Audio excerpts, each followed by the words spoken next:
2013 में पहला ये बदलाव हुआ कि इस देश में कोई भी आदमी, कोई भी इंसान, चाहे वो हिंदू हो, मुसलमान हो, सिख हो, ईसाई हो, पारसी हो, बौद्ध हो, जैन हो, वक्फ क्रिएट कर सकता है। और कोई भी बोर्ड हो, सिर्फ उनके लोग ही रहेंगे, बाकी कोई उसमें आ नहीं सकता है। मुझे भी बहुत ताज्जुब हुआ कि ये पास कैसे जबरदस्ती करवाया है। अगर आज हम ये संशोधन लेके नहीं आते तो जिस सदन में हम बैठे हैं, ये पार्लियामेंट बिल्डिंग, इसको भी क्लेम किया जा रहा था। अगर यूपीए का सरकार कंटिन्यू रहता तो क्या क्या बिल्डिंग को डी नोटिफाई किया जाना था। आप काहे को उछल रहे हो? मैं अपने से थोड़ी बोल रहा हूँ, जो हकीकत बात को बता रहा हूँ। खुश है तो कोई खुशी मना ले, छोटा बड़ा केक मंगा ले। संगम में मिलता है बढ़िया केक, संगम में मिलता है बढ़िया केक।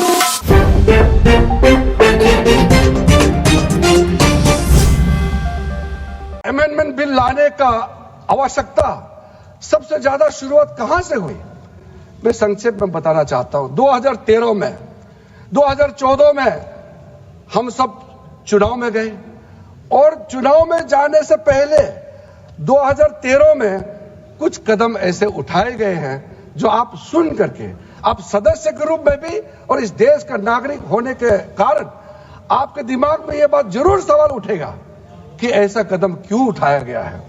सर, 2013 में पहला यह बदलाव हुआ कि इस देश में कोई भी आदमी, कोई भी इंसान, चाहे वो हिंदू हो, मुसलमान हो, सिख हो, ईसाई हो, पारसी हो, बौद्ध हो, जैन हो, वक्फ क्रिएट कर सकता है।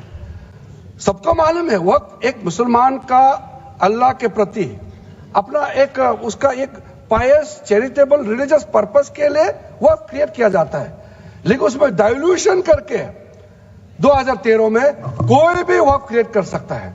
यह प्रावधान सबसे पहले उस समय की यूपीए सरकार ने किया है। दूसरा, आपने सारा वक्फ को स्पेसिफिक कर दिया कि शिया बोर्ड में शिया ही रहेंगे, सुन्नी बोर्ड में सिर्फ सुन्नी ही रहेंगे, और कोई भी बोर्ड हो सिर्फ उनके लोग ही रहेंगे, बाकी कोई उसमें आ नहीं सकता है। ऐसा आपने प्रावधान किया।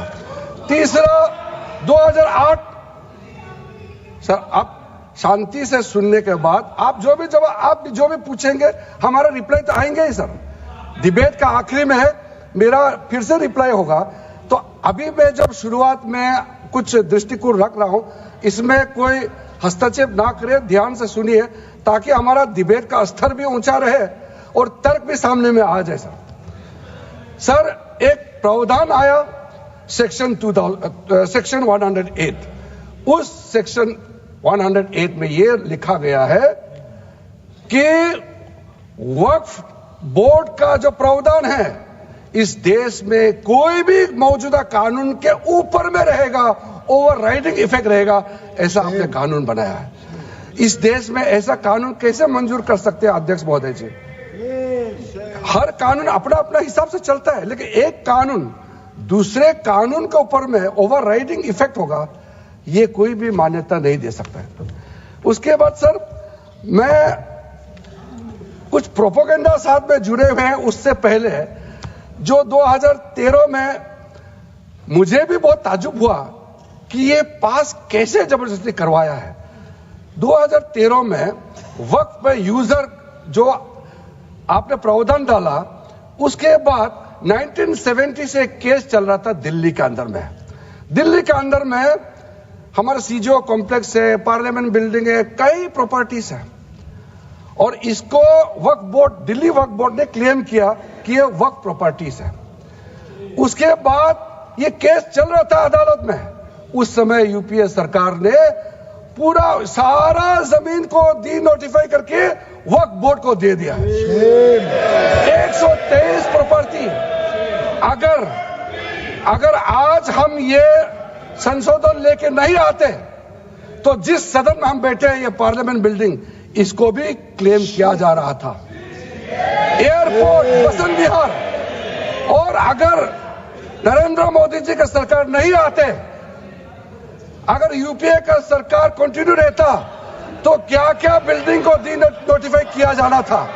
123 प्रॉपर्टी को तो डी नोटिफाई किया। मैं रिकॉर्ड में कह रहा हूं, अपने मन से कुछ नहीं कह रहा हूं, मैं ऑफिशियल रिकॉर्ड का बात बता रहा हूं अध्यक्ष महोदय। आप काहे को उछल रहे हो?